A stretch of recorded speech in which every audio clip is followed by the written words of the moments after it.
નમસ્કાર દર્શક મિત્રો, આપ જોઈ રહ્યા છો દીવ 24/7 ન્યૂઝ। તો જોઈએ આજના મુખ્ય સમાચાર દીવથી અમારા સંવાદદાતા આહિર કાળુભાઈ સાથે। દીવ પ્રશાસનને ગુજરાતની જમીન ફાળવી દેતા ઉગ્ર વિરોધ, પંચાયતને અવગણી લેવામાં આવતા સ્થાનિક લોકોમાં રોષ। આજ રોજ દીવ પ્રશાસન અને સરકાર દ્વારા જાહેર કરેલા ઓર્ડર સામે સ્થાનિક લોકોમાં ભારે રોષ ફેલાયો છે। આ નિર્ણયનો વિરોધ કર્યો સ્થાનિક ગ્રામજનો અને વેપારીઓએ એકજૂટ થઈને પંચાયતની વાત સાંભળવામાં આવે અને લોકોને હિતને ધ્યાનમાં લેવામાં આવે તેવી માંગ સાથે વિરોધ નોંધાવ્યો હતો। સ્થાનિકોએ જણાવ્યું હતું કે સરકાર અને પ્રશાસન દ્વારા ગામની પંચાયતને અવગણીને લેવામાં આવેલા નિર્ણયોને તેઓ સ્વીકારશે નહીં અને જરૂર પડશે તો આંદોલન કરવામાં આવશે। દીવ 24/7 ન્યૂઝને લાઇક કરો, શેર કરો અને સબસ્ક્રાઇબ કરો। માટે 8 દિવસનું તમારી પાસે પરમિશન માંગુ છું। આચારસંહિતા છે એટલે હું લાચાર છું સાહેબ। 24 કલાક પાણી નહીં મળે, આ સમજી લેજો। આ 2014 માં હું આંદોલન કરીને બેઠો છું। આ બધા એટલા નવા અધિકારી આવ્યા છે, સાંભળી લેજો। નહીં આ ખોટો પેચીદો પ્રશ્ન બનશે સાહેબ। તમે આવો, સર્વે કરી, આપણે મીટિંગ કરીને તમે રિપોર્ટ કરો। રિપોર્ટમાં એ લોકોની શરતો લ્યો, આપણી શરતો લ્યો। જો હું નથી કહેતો અમારી માંગ છે। હવે તમે તમે મારી વાત સાંભળો। તમારે મારે કાલે આપણી એક ચર્ચા થઈ, 1 કલાક તમારી પાસે બેઠો, તમને મેં શું કીધું? રહેવાની તલાક તમે ખુદ આવતા આપણે બંને ભાઈ સર્વે કરો છો। કોઈ નાડિયા માંડીને એક છોકરો આવે, જવાબદારી મારી કીધું તમે આવ્યા, પણ આ લોકો મારી ઉપર ચડાઈ કેમ કરી? સવારના 7 વાગ્યામાં આવી ગયો, હું આવ્યો એકલો ને કંઈ કર્યું હોય, મેં પછી પોલીસને ફોન કર્યો।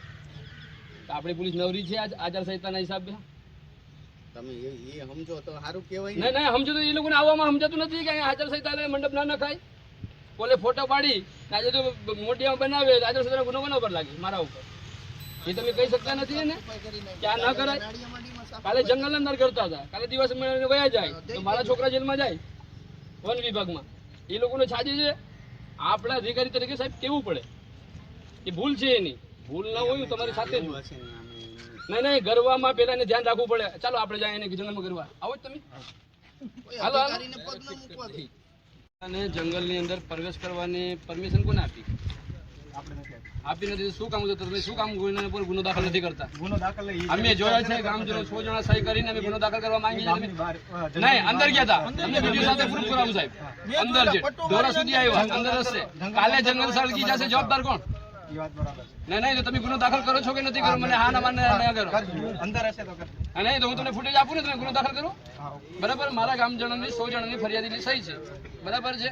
એટલે તમારા ઘરમાં જમીનની અંદર જો પ્રવેશ કરે એ પ્રતિબંધની અંદર ગુનો બને છે તો તમે એના પર ગુનો દાખલ કરો। 7 વાગ્યાના અંદર પેલા ઘરે જાઓ, ફૂટેજ આવેલા છે, છતાં તમે કેમ કાર્યવાહી નથી કરતા? તમારા સાહેબને બોલાવજો, તમારાથી ન થતું હોય બરાબર છે, કયો એને ગુનો દાખલ કરો। કોણ ગયો છે? એ તલાટી ગયો છે દીવનો, એના પર ગુનો દાખલ થવો જોઈએ। મારી એટલી માંગ નથી, એટલે મારો વિરોધ। તમને કલેક્ટર સાહેબે નતા બોલાયા? નથી બોલાયા। અને પહેલા તમે બોલાવ્યા હતા, મને કીધું છે, મને ખબર છે સાહેબ। પછી 2 વાર મીટિંગ થઈ મને ખબર છે। એટલે આ લોકોને આક્રમણ તરીકે આવાય નહીં। આજે 30 કે 25 માણસો સવારે 7 વાગ્યામાં લઈને મજૂર મૂકી દે આપણા પંચાયતમાં, સફાઈ માટે, આ મંડપ નાખવા માટે કોની પરમિશન છે? આપણી હદમાં આપણે આચારસંહિતા નથી લાગતી? મને કહ્યું ને, તમને મેં ફોન કર્યો છે, હવે આ પ્રશાસનનું શું કામ છે? આપણે હાલો માપણી કરીએ, હું બધી પબ્લિકને મોકલાવી દઉં। ખબર છે કે અહીંયા પંચાયત આવે, અહીંયા જંગલ આવે, આ મરીનટાઈન બોર્ડ આવે, આની પાછળ ગામતળના પ્લોટ આવે, તો એ બધા અલગ અલગ કરવા પડે। બધાને જેનું શોષણ થાય એ બધી આપણે જોવાનું છે, પાણી અલગ કરવાના છે। જંગલ ખાતાની સરકાર નથી નીકળતી, જંગલ ખાતાનું કંટ્રોલ એવું છે। આ તો 311 પૈકી 35, 1 પૈકી 35 એનું સર્વે નંબર છે 306 હેક્ટરનું છે। હવે તેમાંથી કોને આપવાનું છે તો જો તમે તો ક્યાં આ લોકો આક્રમણ કરીને સાહેબ આવે કાલે આપણી 1 કલાક મીટિંગ ચાલે, મેં તમને એવું કીધું તમે આવો, મારો તલાટી આવે, આપણે 4 જણ સર્વે કરવાના હતા। આપણે સર્વે નહીં, તમારી જે ફરિયાદો છે, તમને રજૂઆત છે, આ કોણ કરશે સાહેબ? આ જે નિકાલ ગ્રામ પંચાયત રસ્તો આવશે તો મને રસ્તો બીજો આપશો તમે? મારી માંગ તો પૂરી કરવી પડે ને। આ રસ્તો તમારે જાગૃત રહેવું પડે કે નહીં? પણ ખાલી વાતું જ કરવાની, આપો ને લખીને। તો આવો છો ગામ સ્થળ ઉપર પેલા કલેક્ટર સાહેબે તમને બોલાયા?